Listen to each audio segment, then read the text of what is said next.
রপ্তানি পণ্যে যুক্তরাষ্ট্রের শুল্ক বাড়ানোর পাল্টা পদক্ষেপ হিসেবে বাংলাদেশ শুল্ক না বাড়িয়ে উল্টো তাদের পণ্যে শুল্ক কমানোর পদক্ষেপ নিতে যাচ্ছে।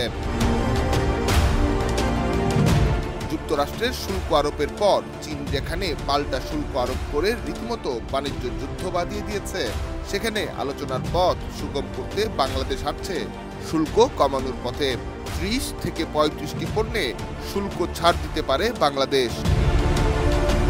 ওয়ালটন আবারও মিলিনিয়ার অফারে ওয়ালটন ফ্রিজ কিনে আপনিও হয়ে যেতে পারেন মিলিয়নিয়ার। মিলিনিয়ার ছড়াছড়ি দেশ জুড়ে, এটা শুধু ওয়ালটনই পারে। শুল্ক ছাড় দেওয়ার নথি এখন প্রধান উপদেষ্টার দপ্তরে রয়েছে অনুমোদনের জন্য।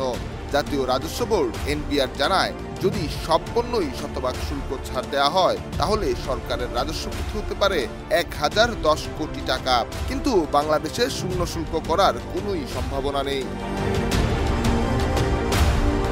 ট্রাম্পের শুল্ক যুদ্ধ ঘোষণার পর গতকাল শনিবার প্রধান উপদেষ্টা ডক্টর মোহাম্মদ ইউনূসের কাছে পৃথক পৃথক প্রস্তাব জমা দিয়েছে এনবিআর ও বিনিয়োগ উন্নয়ন কর্তৃপক্ষ বিডা।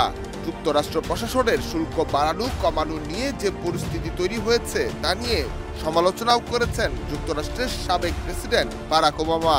যুক্তরাষ্ট্রের বর্তমান পলিসি নিয়ে ব্যাপক আলোচনা সমালোচনা সৃষ্টি হয়েছে বিশ্বজুড়ে, যেখানে মুদ্রাস্ফীতির মতো ঘটনাও ঘটতে পারে। ডেস্ক রিপোর্ট, দেশ রূপান্তর।